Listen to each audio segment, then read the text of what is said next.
समय थोड़ा है, हजारों जन्म का काम एक ही जन्म में करना पड़ेगा। हजारों जन्म के संस्कारों को काट छांट के उठा हरदूत करके आत्मज्ञान का दिया जलाना पड़ेगा। तुच्छ वस्तुओं में और तुच्छ बातों में अपने समय और शक्तियों को व्यय मत करो, न जाने मौत कब केश पकड़ ले। सेठ मुंह छेंटता हुआ बुद्धू हलवाई को बोलता तो चिंता नहीं करना, मैं बैठा हूं।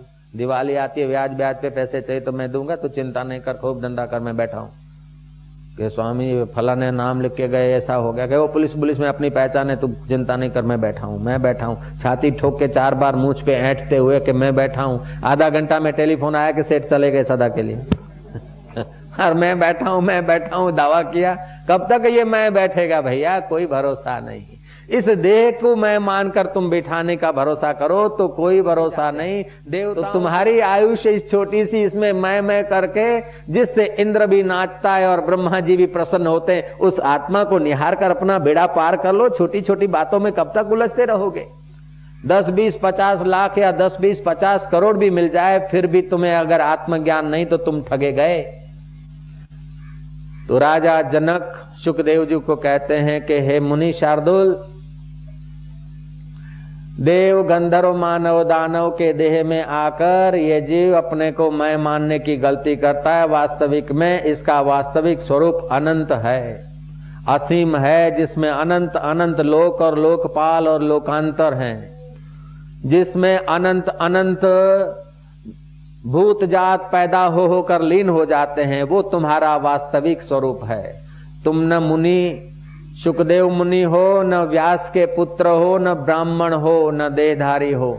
तुम देह में होते हुए विदेही हो, और अनंत देवताओं को जहां से सत्ता मिलती है वो तुम हो। अनंत दानवों को जहां से स्फूर्ति मिलती है वो तुम हो। अनंत लोकपालों से लोकपाल जहां से सत्ता स्फूर्ति लाते हैं वो चैतन्य तुम हो। जहां से यमराज नियमन करने का सामर्थ्य लाता है वो तुम हो। सांख्यवादियों के पुरुष तुम हो, योगियों के आत्मा तुम हो, और भक्तों का शुद्ध चैतन्य आत्मदेव तुम ही हो। ए सुखदेव मुनि, तुम अपने को देह मानने की गलती छोड़कर अपने वास्तविक स्वरूप को निहारो, संदेह मत करो। वही सदा सम स्वरूप है, उस सम स्वरूप में स्थिर हो जाओ, तुम्हारा बेड़ा पार हो जाएगा। जनक का थोड़ा सा उपदेश सुखदेव जी महाराज की जो संशय की वृत्ति थी वो चली गई और सुखदेव जी महाराज फकीर हो गए। ये सब कहने और सुनने की मन कल्पित बातें हैं। मैं जो हूँ वो हूँ, असंगो अयम पुरुष केवल निर्गुणश्च। जब सभा में आए तो भोग की वासना क्यों होती? कि सुख की इच्छा, और सुख जहाँ है वहां की खबर नहीं है, और जहाँ सुख का आभास है वहां के आकर्षण से ये जीव बेचारा ठगा जाता है। फिसलता फिसलता 1000 गलतियां करता हुआ भी आदमी अगर निराश न हो और कदम आगे रखे तो उसको अंदर का प्रकाश मिल सकता है। कभी भी जीवन में निराशा नहीं लानी चाहिए। हताशा, निराशा, पलायनवाद को जीवन में स्थान मत दो। ऐसा कौन है जो एकदम सीधा चल पड़ा है? चलते हैं, गिरते हैं, फिसलते हैं। आपने चले थे 1-2 साल के थे तो क्या दौड़ने लगे थे क्या? महाराज चालन गाड़ी लाए थे, पप्पा का हाथ पकड़ा था, मम्मी का हाथ पकड़ा था, बहन का हाथ पकड़ा था, भाई का हाथ पकड़ा था, नौकर का चाकर का हाथ पकड़ते पकड़ते पकड़ते पकड़ते चलना सीख गए। ऐसे ही कभी योग का हाथ पकड़ा, कभी निष्काम सेवा का हाथ पकड़ा, कभी भक्ति का पकड़ा, कभी कीर्तन का पकड़ा, कभी गुरुदेव की कृपा का हाथ पकड़ा, तो कभी सुखदेव जी के उपदेश का हाथ पकड़ा। ऐसे हाथ पकड़ते पकड़ते बेड़ा पार हो जाएगा, चिंता की क्या बात है। कठवली कहती है, अशरीरम शरीरेषु अनवस्थेय व्यवस्थितम महांतम विभुवात्मानम मत्वा धीरो न शोचति। जो अशरीर में शरीर रहित, जो शरीर में शरीर रहित अनित्य में नित्य रूप है, उस महान सर्वव्यापक आत्मा को जानकर बुद्धिमान शोक नहीं करता। तरती शोकम आत्मवित्, आत्मवेता शोक को पार कर जाता है। ये आत्मज्ञान की कथा सुन रहे। इसीलिए ऋषि कहते हैं पूर्ण मदः पूर्णमिदं पूर्णात् पूर्णमुदच्यते पूर्णस्य पूर्णमादाय पूर्णमेवावशिष्यते। वो पर ब्रह्म परमात्मा पूर्ण तुम्हारे हृदय में उसकी चेतना है। उस चेतना का त्याग करके, उस चेतना को पीठ देकर जो जगत के सुखों के पीछे पड़ा है, मानव अपने पैर पे कुहाड़ी मार रहा है बेचारा।